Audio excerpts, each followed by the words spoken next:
Maxwell, l'ingénieur zimbabwéen qui fait trembler l'Occident.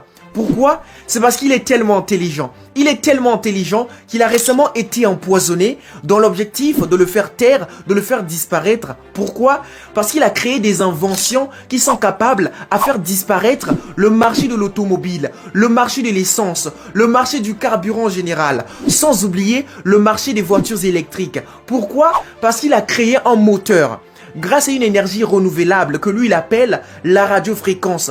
Un moteur autonome. Donc il peut créer des voitures autonomes, des voitures qui n'ont même pas besoin du carburant, pas besoin d'électricité pour fonctionner, pour démarrer. C'est juste incroyable. Et cet homme ne s'arrête pas par là. Il a créé une télévision sans fil, une télévision qui n'a même pas besoin de l'électricité pour fonctionner.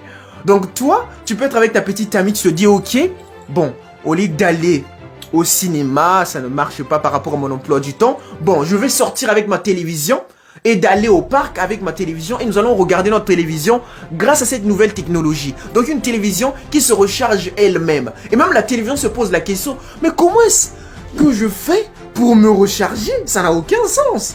Mais oui, c'est Maxwell, le génie africain. Et donc le génie que l'Occident veut éliminer. Pourquoi? Parce qu'il va faire disparaître l'entreprise Tesla. Oui, parce que cet homme, il est tellement intelligent.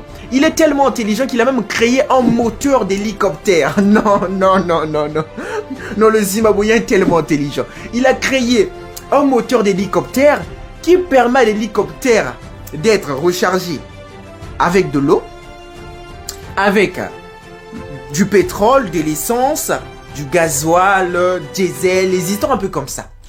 Donc cet homme a réussi à le faire.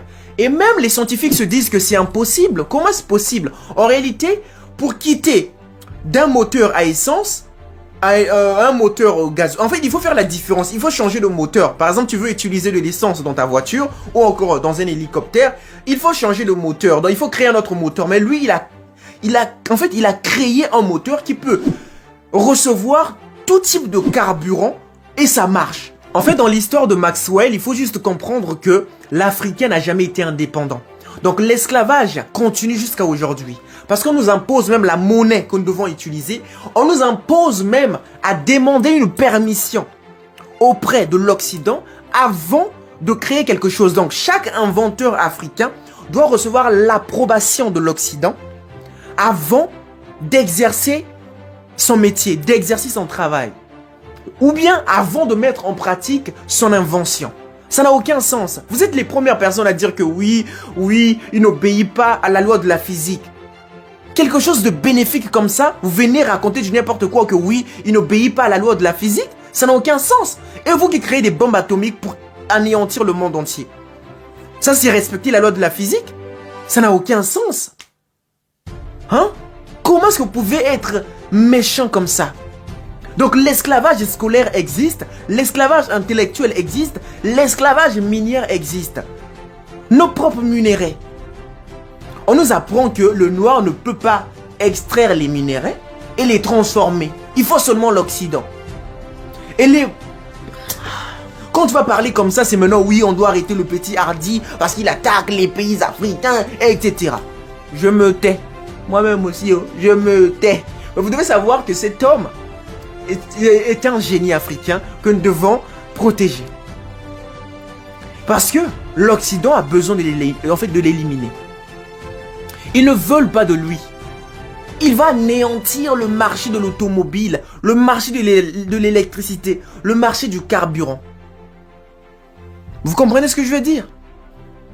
Mais malheureusement, même le gouvernement zimbabwéen ne peut rien faire. Ils ne veulent pas l'octroyer son brevet qui va le permettre d'exercer son travail, de nous créer des voitures autonomes.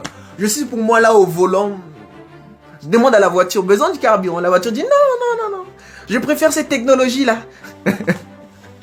Ah la famille. Donc, comprenez ça comme ça. Nous sommes intelligents. Les Africains sont des personnes intelligentes. C'est juste que le problème, c'est que nous sommes colonisés, même dans la scolarité, donc l'esclavage est scolaire. Donc, il n'y a pas d'indépendance même de la scolarité. Donc, les mêmes programmes qui ont été établis lors de la colonisation, mais même lors de l'abolition de l'esclavage, selon eux, qui existent toujours, ce sont les mêmes programmes scolaires. Vous comprenez donc? On te dit, ok, il faut apprendre la philosophie de l'Occident. L'Africain n'a pas de philosophie. Donc, on te fait croire que tu es que dalle. Tu dois apprendre l'histoire de l'Occident. Donc, comment est-ce que se passent des guerres, etc. Chez vous, il n'y a pas de guerre. Donc, les guerres qui se trouvent en RDC là-bas, donc la guerre entre le Rwanda et la RDC, le pillage, le génocide, etc., des choses qui se font en Afrique, ne peuvent jamais être étudiées. Parce que vous allez comprendre des choses que oui, l'Occident gave tout. Non, ça, c'est pas dans le programme scolaire.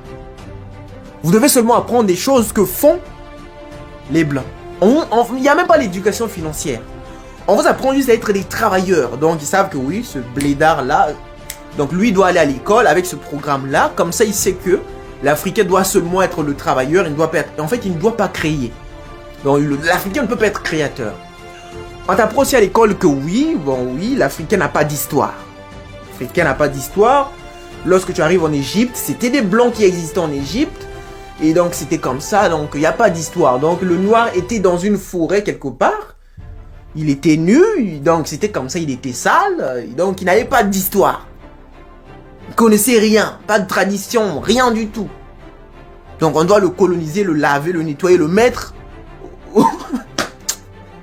Or qu'en réalité, les Égyptiens étaient des Noirs. Donc, on vous ment dans tout. Même moi, on me mentait comme ça. Mais après, j'ai compris. Lorsque j'ai fait un tour au Maroc, on m'a appris des choses. J'ai compris que oui, l'Africain est une personne très intelligente. Et c'est comme ça. Donc, même ceux-là sont que des... Ah, c'est... Comment est-ce qu'on appelle ça? Ce sont des personnes dégradées. Dans le sens où c'est l'Africain qui a engendré les personnes qui aujourd'hui nous maltraitent. Parce que c'est la gentillesse de l'Africain. Vous comprenez? Et ça a été établi comme ça que l'Africain doit passer comme ça. Et après, dans les jours à venir, il va s'ouvrir les yeux et tout. Donc, c'est un peu ça. Vous comprenez? Donc, c'est un peu ça. Donc, c'est la raison pour laquelle tout ce qu'on doit faire là, on nous éteint seulement. Donc, la famille, je m'arrête par là. Pour ceux qui aiment la vidéo, je compte sur vous pour un maximum de likes, un maximum de commentaires et un maximum de partage. Et ça me motive de faire encore plus de vidéos. À très bientôt. C'était votre Hardy. Peace.